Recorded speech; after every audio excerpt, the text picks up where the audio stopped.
Buzzing stocks की हम बात कर रहे हैं तो एक स्टॉक जो आज डाउन साइड पर बजिंग है और बड़ी बड़ी गिरावट आई है, नवीन फ्लोरिन। सुबह स्टॉक ऑफ द डे में अनिल जी ने इसके बारे में बात करी ही थी, बट वहां से भी देखिए और कितना बड़ा कट आ गया है। 14% नीचे आपको ये काउंटर दिख रहा है। क्या बड़ा डेवलपमेंट है जिसकी वजह से स्टॉक में इतनी बड़ी गिरावट आई है? शरद जी से भी बात करेंगे स्टॉक में, बट पहले सर समझ लेते हैं खबर क्या है। कुशल बताइए। बिल्कुल दीप, आप देखिए 14% से ज़्यादा की गिरावट नवीन फ्लोराइन में आज आती हुई नजर आई है, और ये इसलिए क्योंकि कंपनी के एमडी राधेश आर वेलिंग साहब ने यहाँ पर इस्तीफा दे दिया है। निजी कारणों की वजह से ये इस्तीफा इन्होंने दिया है। अब यहाँ पर इनकी जो अहमियत है वो हाईलाइट करनी ज़रूरी है, क्योंकि इतनी बड़ी गिरावट एमडी की रेजिग्नेशन पर जो आती हुई दिखी है, इसका सिग्निफिकेंस मैं आपको बताता हूँ। आज से करीब 5 साल पहले 11 दिसंबर 2018 को इन्होंने कंपनी की कमान संभाली थी। 26 सालों से ज़्यादा का इनका कुल अनुभव है, जिसमें 11 साल ये यूएस बेस्ड एमएनसीज के साथ भी रह चुके हैं। और ऐसा नहीं है कि ये पहली बार नवीन फ्लोराइन के साथ 11 दिसंबर 2018 को जुड़े थे। इसके पहले भी 2013 से 2015 के बीच यहाँ पर कंपनी के साथ ये as a president marketing and corporate strategy के पद पर भी रहे थे।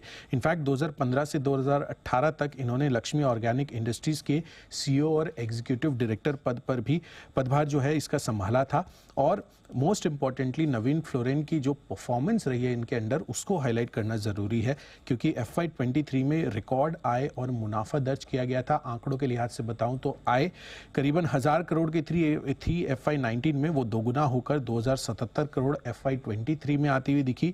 मुनाफा 150 करोड़ FY19 बढ़कर FY23 में 375 करोड़ पर अब कंपनी का इन्होंने ला खड़ा किया है। शेयर का प्रदर्शन देखेंगे तो दिसंबर 2018 में जहां पर 3500 करोड़ रुपए का केवल मार्केट कैप था, वो बढ़कर मई 2023 में 24,500 करोड़ के पार इनका मार्केट कैप भी जाता हुआ दिखा। और शेयर की कीमत ऑफ कोर्स इसी वजह से 7 गुना बढ़ती हुई नजर आई है। 700 रुपए का भाव था दिसंबर 2018 में, करीबन 5,000 रुपए का भाव मई 2023 में। ये रिकॉर्ड लेवल्स भी इन्होंने टच किए थे।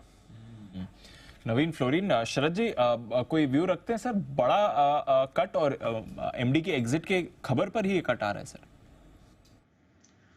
अगर सिर्फ इस न्यूज पे ही इतना बड़ा कट आया है, जो अभी तक हम लोग के पास भी कंफर्मेशन है कि यही न्यूज पे इतना बड़ा करेक्शन है, तो मुझे लगता है देखिए इम्पोर्टेंट होता है कुछ लोगों का सिस्टम में होना, बट ये स्पेस में अक्रॉस कंपनीज अगर आप देखें तो मेनली कंपेरेबल गुजरात फ्लोरो और एसआरएफ हैं, तो वहाँ पे भी ये पीरियड में जो पिछले 4-5 साल की हम बात कर रहे हैं वहाँ ग्रोथ ठीक ठाक ही आई है।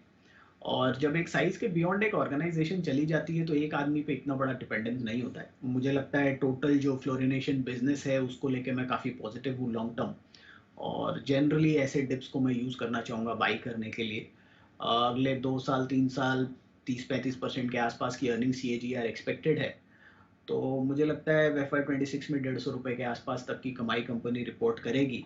तो अब जो वैल्यूएशंस पे मिल रहा है वो लगभग 20-25 टाइम के आसपास या उससे भी नीचे है, जो शायद कंपनी की रिसेंट हिस्ट्री में आपको सबसे सस्ता मिल रहा है।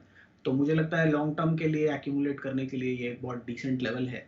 और मेरे हिसाब से कंजर्वेटिवली भी चले तो 4,500 पौने 5,000 तक के टारगेट्स तो इजीली यहाँ पे मिलने चाहिए। और जैसे जैसे ये ग्रोथ नंबर्स फ्लोरिनेशन हाइड्रोजनेशन के संग और अगले 6 महीने में और ज़्यादा डिटेल्स हमें देखने को मिलती है, मुझे लगता है ये एक बहुत प्रॉमिसिंग स्पेस है जहाँ बहुत सारी रैपिड डेवलपमेंट्स देखने मिल सकती है। जैसे हमने रिन्यूएबल एनर्जी खास करके सोलर में पिछले 2-3 सालों में देखा है, मुझे लगता है हाइड्रोजन में भी आने वाले समय काफ़ी इंटरेस्टिंग रहेगा, जिसका फ़ायदा नवीन जैसी कंपनीज को होना चाहिए।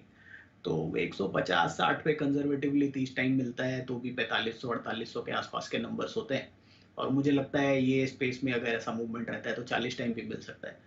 तो लॉन्ग टर्म थोड़ा सा नजरिया रखिए, और ऐसे फ्लिप्स एंड फ्लॉप्स कंपनीज में आते रहते हैं। ये एक बहुत बड़ी अपॉर्चुनिटी है ऐसी स्ट्रॉन्ग कंपनी को, स्ट्रॉन्ग स्पेस में ऑपरेट करने वाली कंपनी को एक्यूमुलेट करने की, जहां अगले 2-3 साल भी मुझे लगता है ग्रोथ रेट्स काफी स्ट्रॉन्ग रहेंगे।